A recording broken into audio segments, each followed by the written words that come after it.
O presidente dos Estados Unidos, Donald Trump, disse que militares americanos permanecerão posicionados no Irã até que um verdadeiro acordo seja alcançado. O republicano também afirmou que o Estreito de Hormuz será reaberto e seguro. Porém, dados de monitoramento indicam que diversos navios continuam ancorados e sem conseguir atravessar essa rota marítima.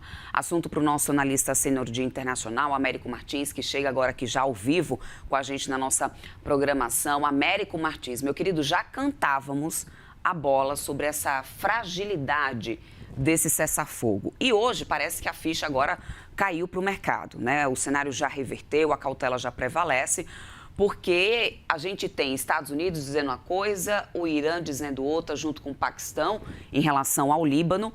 E Israel continua atacando, também já temos ataques na região do Golfo.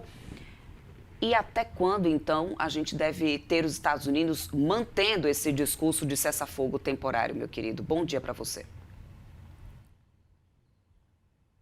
Olá, Débora, muito bom dia para você, para todo mundo que está nos acompanhando. Como você disse, tudo isso mostra como esse acordo de cessar-fogo temporário de apenas 2 semanas é frágil.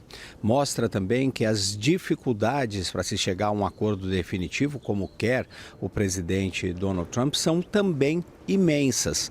É muito difícil você conseguir acomodar tantos interesses e tantos interesses muito díspares entre os países envolvidos. A principal tensão neste momento está localizada no Líbano, porque Israel diz, ao contrário do que afirma o Irã e inclusive ao contrário do que afirma o país que mediou esse cessar-fogo, o Paquistão, Israel diz que a questão do Líbano não faz parte do cessar-fogo, que Israel concordou em interromper os ataques ao Irã, mas não os ataques ao Hezbollah. Irã e Paquistão batem o pé, reafirmam que essa é uma das exigências para a realização do cessar-fogo e aí o Irã resolveu também retaliar. De que forma? Fechando novamente o Estreito de Hormuz. O governo israelense não está dando nenhum sinal de que pretende mudar a sua posição com relação ao Líbano. E por que não, Débora?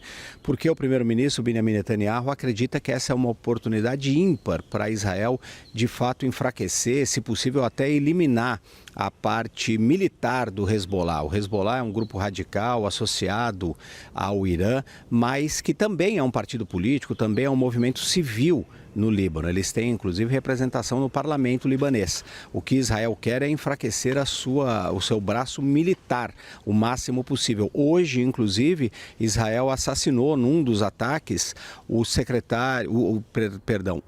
sobrinho do líder principal, o secretário-geral do Hezbollah, Naim Qassem.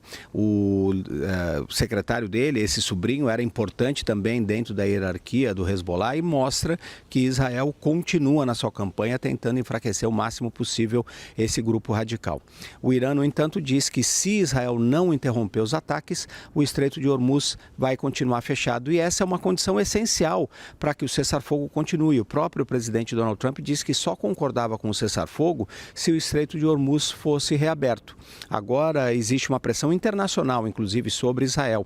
Vários países aqui da Europa soltaram uma declaração dizendo claramente que Israel precisa parar com seus ataques contra o Líbano, que o cessar-fogo deve ser discutido para tentar encontrar a paz em todo o Oriente Médio, não apenas no Irã, e exigem que o governo israelense mude de caminho. Só que o presidente Donald Trump, neste momento, não dá indicação de que vai fazer isso, de que vai dar uma ordem para o primeiro-ministro Benjamin Netanyahu interromper os ataques. Enquanto isso, Israel amplia os ataques. Ontem, apenas ontem, pelo menos 254 pessoas, inclusive muitos civis, foram mortos no Líbano nesses ataques muito fortes, os maiores ataques de Israel contra o país desde o início da guerra.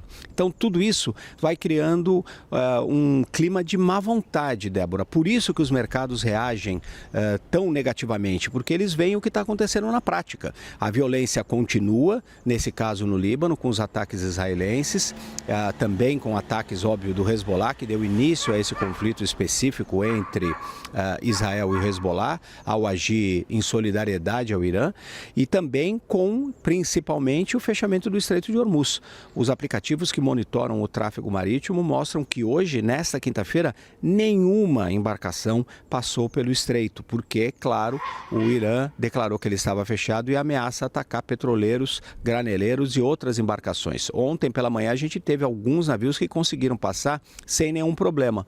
Logo depois tivemos a volta dessa tensão com os ataques israelenses e a resposta do Irã. Tudo isso, Débora, só para concluir, deixa os negociadores que vão se reunir amanhã em Islamabad, a capital do Paquistão, numa posição muito precária, porque nós na prática não temos paz, na prática não temos a reabertura do Estreito de Hormuz, e essas eram duas condições que eram exigidas para o cessar-fogo continuar, para criar as condições de uma negociação de longo prazo. Então a gente tem uma situação muito delicada nesse momento.